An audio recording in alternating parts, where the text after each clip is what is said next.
nós vamos falar de um tema que eu gosto bastante, apesar que é difícil encontrar um tema que eu não gosto de falar, da doutrina espírita. Mas esse eu gosto bastante, porque ele traz reflexões bastante importantes para a maioria das pessoas que tem um pouco domínio da doutrina espírita. Para aqueles que dominam mais, talvez sejam lições já conhecidas. Mesmo assim, vale a pena a gente sempre rememorar e refletir, porque há muitas lições que nós recebemos na nossa vida que nós ouvimos, mas nós esquecemos. Às vezes somos como a parábola do semeador, né? Aquela parábola que nos fala sobre os tipos de solo que nós temos, que as sementes do conhecimento, né, que são semeadas, e às vezes essas sementes caem num solo que não é propício à fertilização, e essa semente não brota, não cresce. Então, às vezes, palavras que escutamos aqui na doutrina entram, né, a gente ouve, mas a gente não aplica. Então, eu sempre gosto de convidar aqueles que estão aqui nos escutando, né, escutando o Evangelho de Jesus, a refletir sobre a aplicação do que a gente aprende aqui no dia a dia, porque senão, de nada adianta, não é mesmo?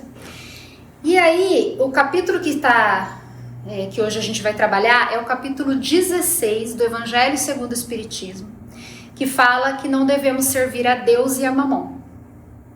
A primeira vez que a gente ouve essa frase, ela é um pouco estranha para nós. Mas esse capítulo, nós já trabalhamos ele, mais dois ou três sábados, não tenho muita certeza, e esse é o último item que nós vamos trabalhar para fechar esse capítulo 16. E esse capítulo tem alguns itens que ficaram para eu discutir com vocês, mas eu vou discutir um só. Eu vou falar só sobre a parábola do mal rico. Porque só a parábola do mal rico já traz para nós muito conhecimento, muitas coisas interessantes para a nossa reflexão, tá? Para fazer isso, eu quis desta vez trazer, além do Evangelho, que a gente conversa bastante, eu também trouxe esse livro que eu vou mostrar para vocês aqui. Esse livro, não sei se vocês já conhecem, mas ele é o Evangelho segundo Lucas. Só que são os comentários de Emmanuel sobre o Evangelho segundo Lucas. Esse é só um dos livros desta obra de Emmanuel. Tem de todos os evangelhos, ele faz comentários, tá? Então, e também dos Atos dos Apóstolos. Então, tem segundo Mateus, segundo Lucas, segundo Marcos, todos os evangelistas e Atos dos Apóstolos. E hoje eu trouxe segundo Lucas, que comenta sobre a parábola do mal rico. E ele comenta em 4 trechos bastante interessantes, que eu gostaria de discutir com vocês, é o que está nesse livro hoje. E convido vocês a adquirirem, se puderem, tá? Porque vale bastante a pena refletir sobre as palavras de Emmanuel. Emmanuel nos traz muito conhecimento, muito bom ler as obras dele, né? Psicografado por Chico, é lógico, não podemos deixar de citar nosso querido Chico Xavier, tá bom? E a primeira coisa que ele fala nesse livro, que eu acho muito interessante a gente falar, ele usa uma frase, na verdade de várias frases que ele traz, uma me marca mais, e aí é ela que eu queria falar. A pobreza é mera ficção. Todos têm algo a oferecer. Olha que interessante. Porque nós, quando lemos sobre todas essas coisas materiais, não se deve servir a Deus e a Mamon, sobre a riqueza, a pobreza, né? Sobre praticar caridade. A maioria dos populantes do planeta Terra acredita que precisa ter condições materiais para fazer o bem, para praticar a caridade. É preciso ter a matéria que nós conhecemos como seres encarnados na Terra. Mas ele começa dizendo que a pobreza é mera ficção. Aí você vai dizer, mas como assim? Como que pode ser ficção se eu vejo a pobreza? Como pode ser ficção se eu sinto a pobreza em alguns momentos? Como pode ser ficção se há tanta gente paupérrima, miseráveis, tantas famílias passando fome, necessidade e tantas dificuldades na Terra, e ele diz que é mera ficção? Então é com esse olhar de Emmanuel que a gente vai falar sobre a parábola do mal rico. E se ela é mera ficção e segundo Emmanuel todos temos algo, é uma reflexão importante. Fiquem com essa frase em mente e vamos ler a parábola para a gente comentar e entender o que Emmanuel quis dizer com isso. Tudo bem?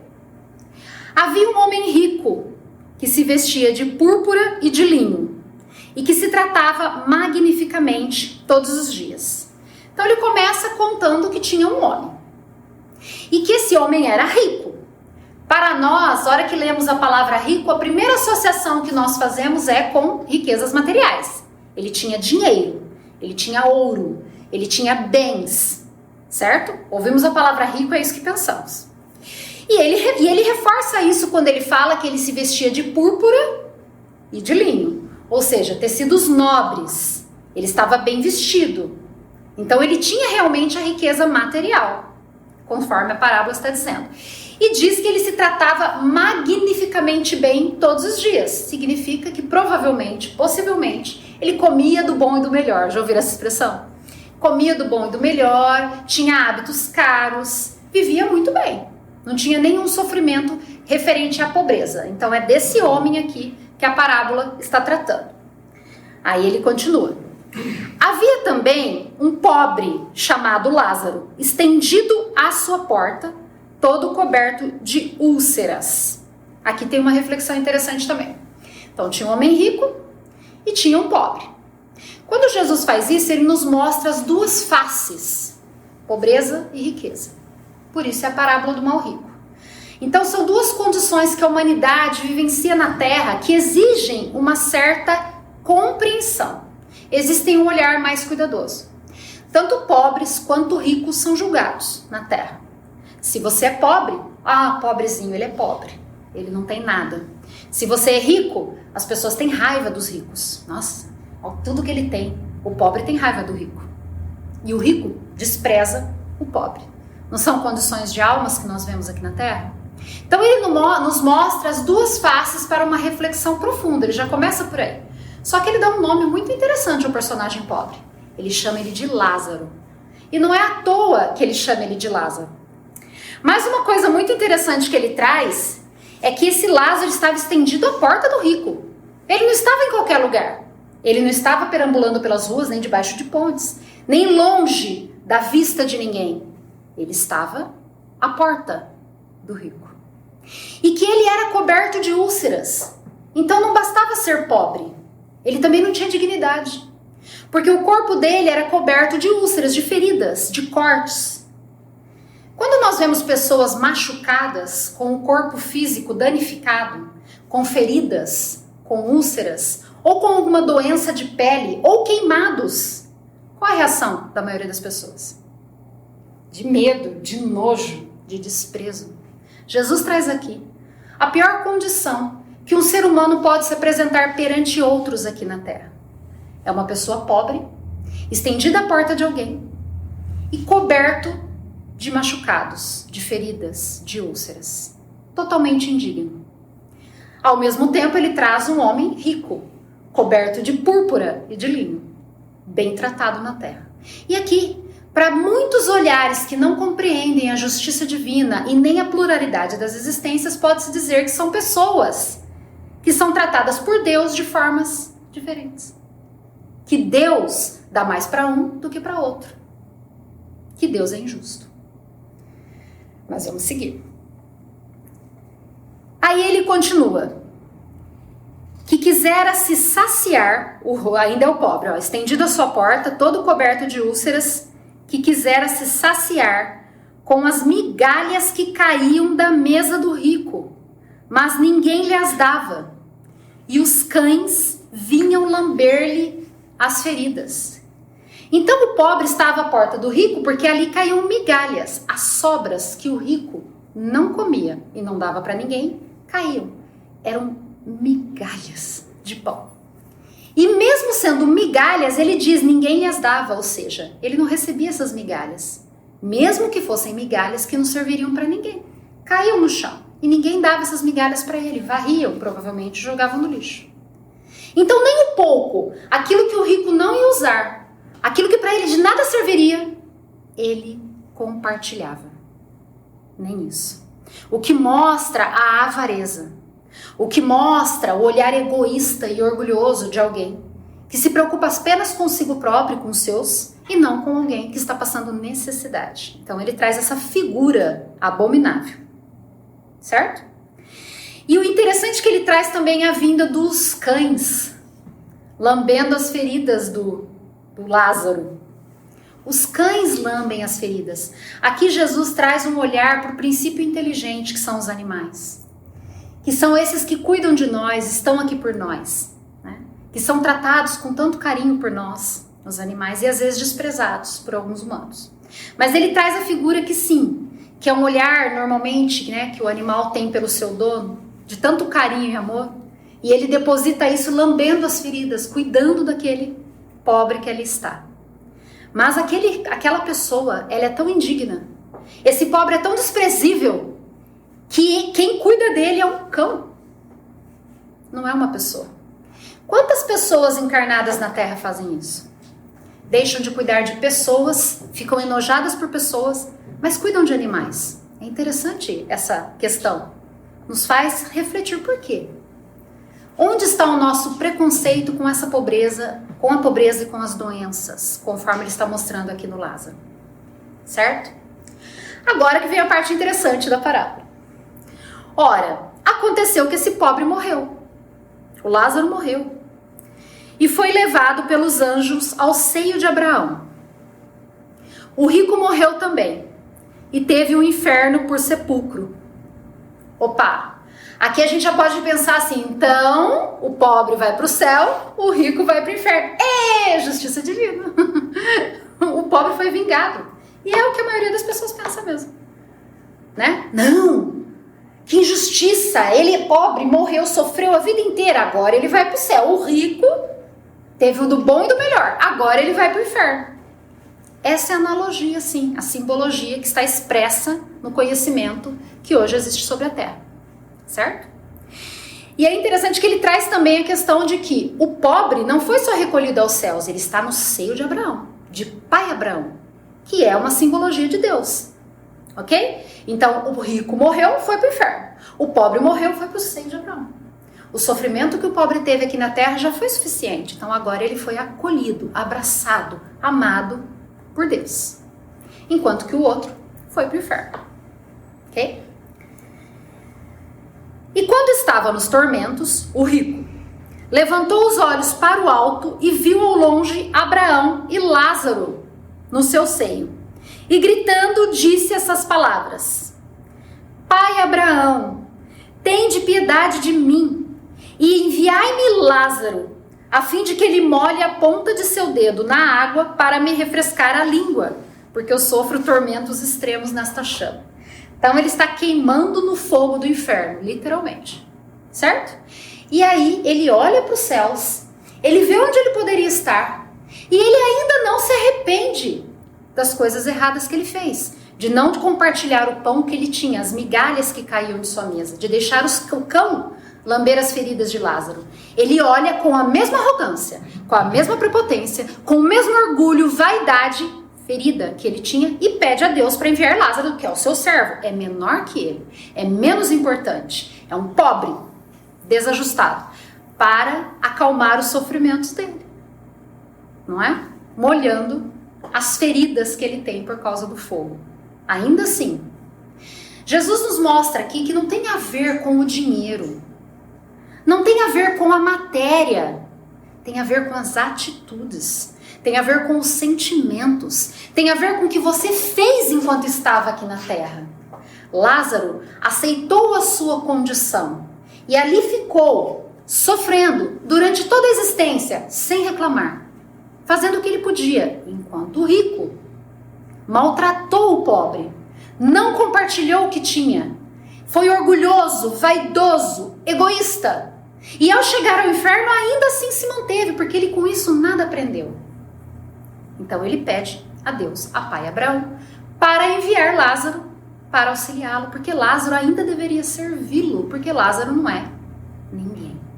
Por isso, a justiça da reencarnação é tão importante e nos mostra que hoje somos quem somos, amanhã não sabemos quem seremos. E quem seremos vai depender de como agimos com o que temos hoje. Tudo que eu receber de Deus, todos os meus talentos, todos os meus dons, toda a minha condição material, como eu aplico? A inteligência que tenho, como eu aplico? Se eu sou melhor em alguém do que aquela pessoa, como eu aplico nisso que eu sou melhor? Eu esnobo ela porque eu sou melhor? Ou eu uso esse meu talento e esse meu dom para ajudar? O que eu recebi de Deus, o que eu faço com isso? Eu me sinto especial? Ou eu entendo que se eu recebi isso é para ajudar o meu semelhante?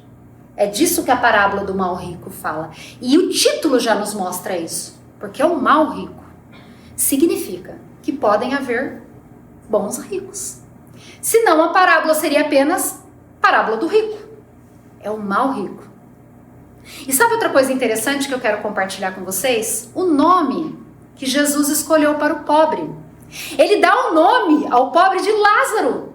Aí você vai falar, e daí? Sabe o que significa a palavra Lázaro? Já ouviram falar do significado? Pois eu digo para vocês, a palavra Lázaro significa Deus ajudou, Deus socorreu. Certo? Deus o ajudou, Deus o socorreu. Por isso, Jesus quer nos dizer que se você está sofrendo, se você está passando por condições agora tão difíceis e que você não sabe como sair daquilo, se você está na dor, na penúria, na pobreza, doente, com um familiar que morreu, alguma coisa que aconteceu, Deus vai te ajudar. Só que para isso, você precisa cuidar dos Lázaros que passam pelo seu caminho. Quantos Lázaros nós temos ajudado? O Lázaro representa a aflição, a agonia, o desespero. Representa aqueles que estão à margem da sociedade, que não são olhados, não são vistos, não são enxergados. São os Lázaros. E nós, que não somos Lázaros, e quando eu falo nós, eu não me refiro a nós, mas a nós, habitantes da terra, que não somos Lázaros e que temos condição de ajudar a estes Lázaros, como estamos empregando a riqueza que Deus nos ofereceu? Porque Deus nos ofereceu muita riqueza. Lembra só? A pobreza é mera ficção. Todos têm algo. O que eu tenho? Qual é o meu dom? Qual é a riqueza que eu tenho em mim? É a minha inteligência? Será que com a minha inteligência eu posso resolver problemas das pessoas, achar saídas, soluções, desenvolver a ciência, desenvolver cura para as doenças, criar habitações mais duradouras, roupas mais baratas, o que quer que seja, comidas que sejam mais baratas e possam amparar aqueles que têm menos? O que eu posso fazer com a minha inteligência? É uma grande riqueza. E a minha sabedoria que eu desenvolvi ao longo da encarnação? Como eu posso ajudar com a minha sabedoria? Não adianta eu ficar brigando com os jovens dizendo, eu sou experiente, eu sei o que eu estou dizendo. Não vai funcionar. Se você é sábio, saiba que ser sábio é mais do que ter o conhecimento, a saber como aplicar o conhecimento. Como eu ajudo aqueles que não são sábios sem ferir o orgulho? Ah, mas ele é orgulhoso, ele não devia ser, ele não devia, mas ele ainda é. E a gente tem que entender, cada um está no degrau da escada que merece estar, que precisa estar naquele momento e vai continuar evoluindo. E Deus espera por eles e por nós, sempre, sem julgamento. Quem julga somos nós, não é Deus, né? Mas vamos terminar a parábola. Mas Abraão lhe respondeu, meu filho, lembrai-vos que haveis recebido vossos bens em vossa vida, e Lázaro não teve senão males. Por isso ele está agora na consolação e vós nos tormentos. Muita gente, às vezes, acredita que está praticando a caridade. E faz mesmo, né? Mesmo que seja com bens materiais. Faz caridade de alguma forma. Tira, né, o dinheiro que tem e dá para uma outra pessoa. Suou para conseguir aquele dinheiro. Está oferecendo, então está fazendo bem. Só que conta para todo mundo. Se sente, né? Ai, sou demais, eu fiz a minha parte. A minha parte eu já fiz, agora não é comigo. Já viram alguém falar isso? Pois é. Só que quando você age assim, você já está recebendo por aquilo. Você não vai ter retribuição no céu. Domingo retrasado, a Sônia Divine, todos devem conhecê-la, né? Fez a palestra aqui no Gás no domingo. E ela falou uma coisa muitíssimo interessante e que eu achei tão interessante que eu vou compartilhar com vocês, não sei quem aqui estava, que escutou. Ela estava falando sobre a parábola dos talentos. E aí teve uma hora que ela contou que ela é terapeuta, né? Então ela tem os pacientes dela. E teve um determinado momento que um paciente ligou para ela numa noite e ela atendeu e ele estava precisando muito de apoio. E o que ela fez? Ela pegou, foi atendê-lo depois, muito mais tarde. Só que o fato dela ter contado aquilo para todos nós, eu contei que eu fiz isso, então perdi o crédito. Ela falou, agora que eu contei, eu perdi o crédito. Porque o crédito das boas ações não pode ser compartilhado e nem interessa compartilhar, porque quando compartilhamos, estamos usando de orgulho. O amor que tínhamos a fazer aquilo tornou-se banal. Entendem? Então é disso que a gente está falando aqui. Além disso, continuando a parábola, o pai Abraão disse: há para sempre um grande abismo entre nós e vós, de sorte que aqueles que querem passar daqui para vós não o podem, como ninguém também passar para aqui do lugar em que estáis. Ele está dizendo, quem está no inferno não tem como vir para o céu, quem está no céu não vai para o inferno. Há um grande abismo. Ele está falando sim de um abismo que existe entre o céu e o inferno, mas lembrando que o Espiritismo, nós sabemos que não existe céu e inferno, né? O que existe são posições evolutivas de acordo com o nível que nós estamos e das diversas reencarnações que já tivemos. O abismo que existe é entre aqueles que sabem as verdades espirituais, que as compreendem e que as aplicam em sua vida e que as valorizam, são a terra boa, a terra fértil da parábola do semeador. E aqueles que ignoram as realidades espirituais, ignoram o seu valor, ignoram a compreensão que têm ou falam, deixa para depois, agora eu não posso, mas mais para frente eu vou fazer alguma coisa em relação a isso. Atrasam sua própria evolução, atrasam a sua jornada evolutiva. Há um grande abismo entre quem tem o conhecimento e a verdade nas mãos e sabe como usar a seu favor e quem não tem. Mas quem não tem, não tem, porque ainda não quis ter, não conquistou. E quem tem, conquistou. Mas o que vai fazer com isso? Quanto tempo estamos perdendo?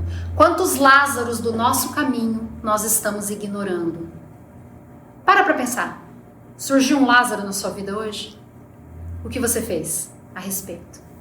Os Lázaros são as pessoas que cruzam o nosso caminho todos os momentos. E às vezes ela está com alguma dificuldade, alguma dor. E você pode escolher ignorar e pode escolher amparar. E um dos grandes males da humanidade, além do orgulho e do egoísmo que nós falamos tanto, é a indiferença. A indiferença para com o semelhante. A indiferença para com as possibilidades que temos de fazer mais e melhor. A indiferença com a agonia e o sofrimento alheio. A falta de compaixão e de misericórdia. A indiferença é tão ruim quanto o orgulho, a vaidade e o egoísmo. Não podemos ser indiferentes diante das mazelas da humanidade. Temos que aplicar os dons que temos, as riquezas espirituais que recebemos a nosso favor. Não podemos ignorar os sofredores. Precisamos amparar os mais humildes. Precisamos olhar por eles. Eles são tão importantes para nós quanto qualquer outra pessoa que está na nossa vida. Se estamos saudáveis e repudiamos quem está doente, estamos repudiando o Lázaro da parábola. Se somos inteligentes e não socorremos os ignorantes, porque a gente sai e fala, ele é um ignorante, ele não sabe nada da vida, e você sabe? E o que você está fazendo para ampará-lo? Irmãos supernutridos de fé que negam as palavras de esperança. Agora eu estou trazendo mais frases do livro. Irmãos supernutridos de fé que negam as palavras de esperança. Eu tenho fé, tudo vai dar certo. E você não endereça uma palavra de esperança para quem precisa ouvir algo? Mesmo que aquilo não seja tão verdadeiro assim, ou que você não tenha certeza de que aquilo vai acontecer, mas você dá a esperança. A esperança é a única coisa que as pessoas que estão desprovidas de fé têm para seguir em frente.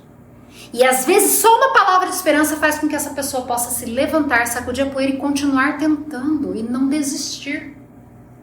É a esperança. Todos somos surpreendidos por Lázaros da necessidade e da aflição em provas mais ríspidas que as nossas e ficamos reclamando da nossa prova. Ai, eu não vou aguentar. Ai, de mim. Tanto sofrimento na terra. Reclamar não ajuda. Meimei fala muito isso.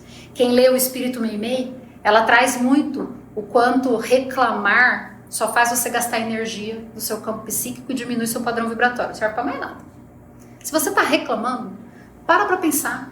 O que eu posso fazer de bom a favor de tudo isso que está acontecendo comigo? O que eu posso tirar de bom? Qual é o aprendizado? Quanto eu vou evoluir com isso? Não te detenhas contemplando o quadro da dor e das alegrias. Se dispõe a fazer o bem. É só isso que Jesus espera da gente. Fica perdendo tempo. Ai, nossa, aconteceu isso. Tá. Levanta. Segue em frente. Ajuda quem precisa. Abracemos os penitentes da necessidade e do desânimo, da expiação e do sofrimento que nos anotam os ângulos da estrada evolutiva. Eles nos anotam os ângulos da estrada evolutiva porque às vezes eles estão nos observando e se inspirando em nós. E às vezes a gente está desanimando eles. É no momento que inspiramos as pessoas que damos a ela esperança, alegria. Olha, será que eu consigo fazer isso também? Será que eu posso também? Ofereça ao próprio coração. Ofereça esse amor que está dentro de você, porque é esse amor que vai fazer grandes mudanças. Essa essência divina, essa centelha que cada um de nós tem em nós. Ninguém é desprezível na face da terra, todo mundo. Até os que cometem crimes hediondos são criaturas criadas por Deus, simples e ignorantes como nós. Nossos irmãos na senda da evolução precisam de nós. Ninguém é desprezível. Todos merecem um carinho, todos merecem um amor, todos merecem compreensão. Todos merecem um olhar de ânimo, de esperança. Às vezes apenas uma palavra fraterna, nada mais. Tudo vai dar certo, meu irmão. Confie em Deus. Às vezes é só isso. E isso a gente já ajudou algum Lázaro do nosso caminho. Na mordomia ou na subalternidade, sempre somos depositários da confiança divina em nós. Não importa se você está sofrendo ou se você está imensamente feliz. Não importa se você é rico ou se você é pobre. Não importa se você é loiro, moreno, branco, preto. Não importa. Deus depositou em nós a confiança de que nós vamos vencer a batalha aqui na terra. É só mais uma batalha. Porque no progresso nosso, a gente vai encontrar muitas outras. Mas essa eu venci, essa eu consegui. Então qual é a próxima? E eu espero a próxima, confiante que eu também vou vencer, porque se Deus deposita confiança em mim, por que eu não vou?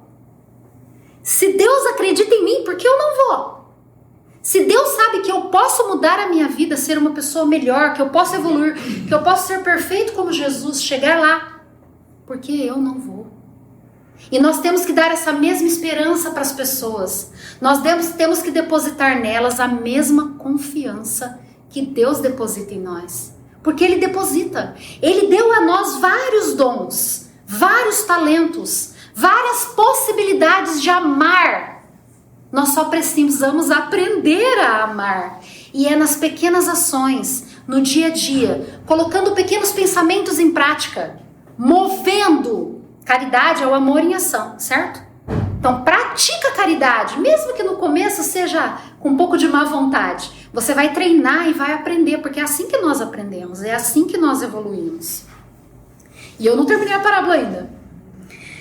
O rico lhe disse: eu vos suplico, pois, pai Abraão, enviá-lo à casa de meu pai, onde tenho 5 irmãos, a fim de que lhes ateste estas coisas, de medo que eles venham também para este lugar de tormentos. Olha o que ele pediu. Faz o seguinte, pede pelo menos para ir alguém lá na casa da minha família, que tem 5 pessoas, dizer para eles que se eles ficarem lá na riqueza sem fazer nada, eles vão passar pelo que eu estou passando. Olha o que ele pediu. Que interessante, né? E o pai Abraão responde: eles têm Moisés e os profetas que os escutem. Não, disse ele, pai Abraão, mas se alguns dos mortos procurá-los, eles farão penitência. Abraão lhes respondeu: se eles não escutam Moisés nem os profetas, não crerão mais do que neles, quando mesmo algum dos mortos ressuscitasse. Ele está dizendo, há pessoas que sabem muito mais do que nós, que têm muito mais conhecimento. Elas têm mais conhecimento porque elas buscaram, elas evoluíram, elas não ficaram perdendo tempo nas futilidades da vida terrena, elas se burilaram espiritualmente, elas foram atrás. Elas têm mais conhecimento. Moisés era um desses. Os profetas que Deus manda, e mandava e manda ainda para nós, são essas pessoas. Nós não ouvimos eles. Entra por aqui, sai por aqui. Não aplicamos esses ensinamentos na nossa vida. Então o pai Abraão disse, se eles não estão ouvindo Moisés, que é uma figura tão importante no meio do povo, e os profetas, você quer que eu mande os mortos para avisar? Não vai adiantar, porque o orgulho, o egoísmo, né, tá arraigado na alma daquelas pessoas. Eles só vão mudar, eles só vão entender quando eles sofrerem.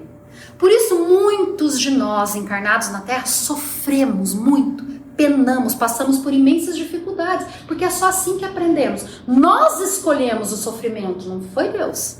Nós fizemos as escolhas para sofrer, não tem nada a ver com Deus. Certo? Nós tínhamos o dinheiro na mão e usamos para o mal. Nessa e em outras encarnações. Nós não tínhamos o dinheiro e ao invés de buscarmos esse conhecimento, esse dinheiro, a gente ficou lá parado. É disso que ele está falando. Então, essa parábola nos mostra que ninguém pode justificar a própria cegueira com a insatisfação do capricho pessoal. Olha que lindo. Ninguém pode justificar a própria cegueira com a insatisfação do capricho pessoal. Então, eu convido vocês, todas as vezes que estivermos sendo caprichosos, teimando, com raiva de alguém, deixando de fazer o que realmente é importante, perdendo tempo, reflete se não é um capricho pessoal, se você não está cego. Às vezes a gente ora e pede uma bênção, Deus apresenta infinitas possibilidades de caminhos para você, você não enxerga nenhum. Depois você fala que Deus não te ajudou. Sendo que ele mandou um monte de Lázaro para te ajudar, mas você não enxergou porque você estava cego. Então vamos tirar essa cegueira.